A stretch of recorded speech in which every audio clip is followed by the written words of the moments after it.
नमस्कार मित्रांनो, तुम्हा सगळ्यांचं अतुल सर इंग्लिश क्लास या युट्यूब चॅनलवर स्वागत. पहा, या चॅनलवर फक्त मी ग्रामर रिलेटेडच फक्त मी व्हिडिओ अपलोड करत असतो.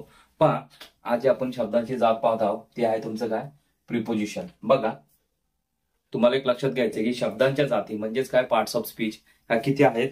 8 आहेत. किती? 8. काय? 8. ह्या शब्दांच्या जाती वापरून तुम्हाला काय करायचंय, एक परफेक्ट आणि एक मिनिंगफुल वाक्य बनवायचे. जसं नाउन आहे पहिलं, दुसरं आहे प्रोनाउन, तिसरं आहे तुमचं ऍडजेक्टिव्ह, चौथं वर्ब, पाचवं ऍडवर्ब आणि सहावं आहे तुमचं प्रिपोजिशन, सहावं आहे कंजंक्शन, सातवं आहे तुमचं इंटरजेक्शन आणि आठवं आहे तुमचं ऍडजेक्टिव्ह. ओके, बघा, ह्या तुमच्या काय शब्दांच्या 8 जाती आहेत. ह्यांचा वापर करून तुम्हाला काय करायचंय, एक वाक्य तयार करायचंय. बघा, त्यातले आपण एक जात पाहत आहोत, प्रिपोजिशन. आता प्रिपोजिशन म्हणजे काय, लक्षात घ्या. शब्दयोगी अव्यय. बघा, शब्दयोगी अव्यय. बघा, मराठीमध्ये काय करतो आपण, शब्दांना जोडतो, हे की नाही. चा, ची, चे, हे की नाही. मी मामाच्या गावाला गेलो. च्या साठी तुम्ही काय वापरणार. मग तसंच ही जी विभक्तीची रूप आहेत, ह्याला इंग्रजीमध्ये तुम्हाला काय वापरायचंय, प्रिपोजिशन. आणि प्रिपोजिशन हा खूप अत्यंत महत्वाचा भाग आहे. ह्याला तुम्ही स्किप करू नका, कारण की ह्याच्यामुळे तर तुमच्या बऱ्याच वाक्यरचना क्लिअर होणार. बघा, मी तुम्हाला एक्सप्लेन करतो. तुमची एक वाक्यरचना अशी, आय गो, बरोबर, आय गो स्कूल. ही वाक्यरचना तुमची कंप्लीट होतीये का? नाही. का नाही कंप्लीट होत? कारण की इथं शब्दांना जोडलेलं नाहीये, त्याला कनेक्टर नाहीये. बरोबर, आलं लक्षात. आता इथं जर हीच वाक्यरचना मी असं लिहिला, आय गो टू स्कूल, म्हणजे मी शाळेला जातो, मग काय झाली, ती वाक्यरचना तुमची कंप्लीट झाली. बरोबर.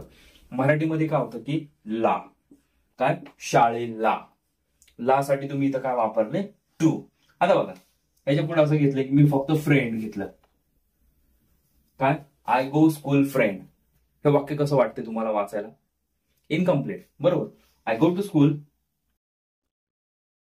विथ फ्रेंड, म्हणजे मी मित्रांसोबत शाळेला जातो.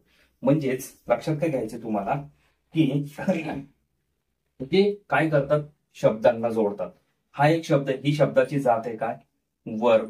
हे तुमचं काय, नाउन असेल. ओके, हे पण तुमचं काय, नाउन असेल. ह्यांना जोडले कशाने, प्रिपोजिशनने. म्हणजेच काय, शब्दयोगी अव्ययाने त्याला जोडलेलं आहे. आलं का लक्षात? म्हणजे हे ज्यांना जमलं त्यांच्या इंग्रजीच्या वाक्यरचना खूप सुंदर असतात, त्यांना बोलता पण खूप छान येतं, लिहिता पण येतं. बघा, प्रिपोजिशन क्लिअर करा, किती का असं. भले तुमच्याकडे शब्दार्थ जास्त नसतील, पण प्रिपोजिशन वापरून तुम्ही खूप वाक्यरचना छान बनवू शकता. बघा, मी तुम्हाला एक छोट्याशा उदाहरणातून समजावण्याचा प्रयत्न केलाय की शब्दयोगी अव्यय कसे असतात. बघा, हे जे आपण काही प्रकार आहेत ते पुढील सेशन मध्ये पाहू, तुमच्या लक्षात येऊन जाईल. एका लेक्चरमध्ये मी एकच कन्सेप्ट घेतो. काय होतं की जास्त घेतलं तर तुमची गडबड होते, तुम्हाला लक्षात येणार नाही. त्याच्यामुळे तुम्ही माझा कुठलाही व्हिडिओ पहा की त्याच्यामध्ये एका लेक्चरमध्ये एकच कन्सेप्ट. ओके, भले तो 2 मिनिटाचा असेल किंवा 3 मिनिटाचा असेल.